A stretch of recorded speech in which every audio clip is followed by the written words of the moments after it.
how does that negatively or positively impact their bottom line? You would want to mitigate that up front because you I do yourself have a built-in filter. I do have a built-in filter, You and do? the filter is.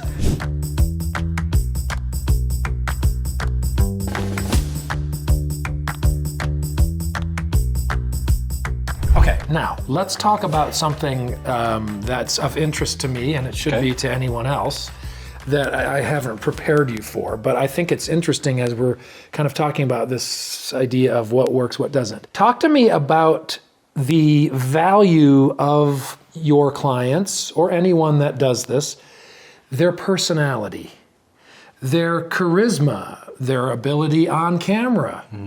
How does that negatively or positively impact their bottom line? Because I know that you mean well and you're altruistic and you want people's lives to be changed, but you wouldn't turn anyone away, would you, who says, I really want to do this, but I'm as exciting as a box of hair? You know what I mean? like, no, you know deep down, no one is going to want, your content had better be so golden. So because you I do yourself have a built-in filter. I do have a built-in filter, You and do? the filter is if your business is making 7 figures, the reality is if you were as boring as a box of hair, it's probably going to be pretty hard to build a 7-figure business. Well, right.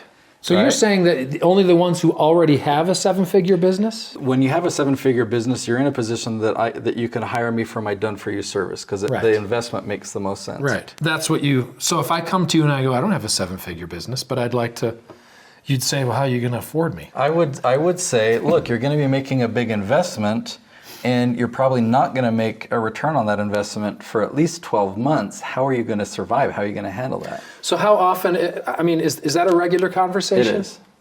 I talk to, even the clients that I do take on, I talk them out of it before we agree to work together. Like I really want them to have proper expectations. What are we hoping for? What's the worst case scenario? What do we expect? This is how much the investment is. You know, you're taking a risk here. I don't do any arm twisting. I don't accept, I say, I want you to think about this and let's make a good decision that you're not going to back out of. Well, that makes sense. You would want to mitigate that up front because they're into you for quite a bit of money for the services, and they're worth it.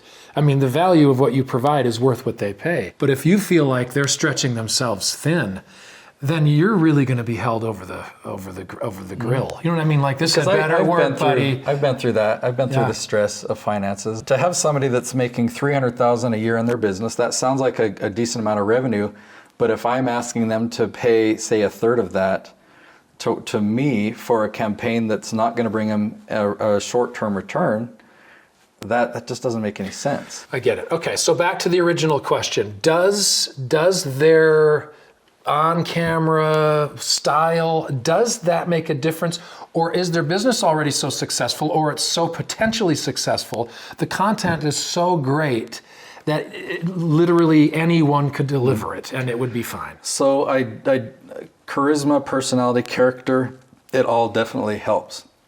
I think Noelle Randall's channel is successful for many reasons. One, she's just brilliant, and she shares a lot of helpful knowledge and wisdom. But she's fun. She's really fun on camera. Yeah. She can talk about a boring another example. Stan the Annuity Man. Okay, his subject matter is the most dry and boring. Annuities. He talks about fixed indexed annuities and their riders, but he is interesting. He's fun. He makes.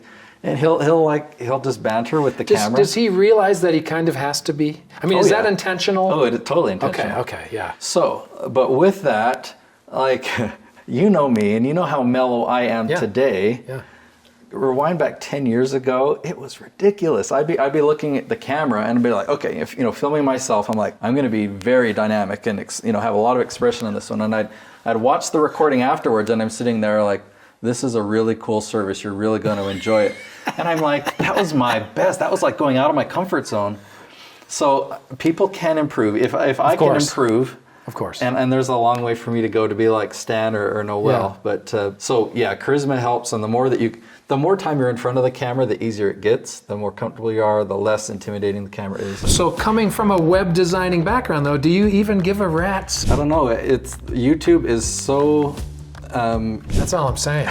These are very wealthy people. Call me. And people, when I do get referrals, people do go to my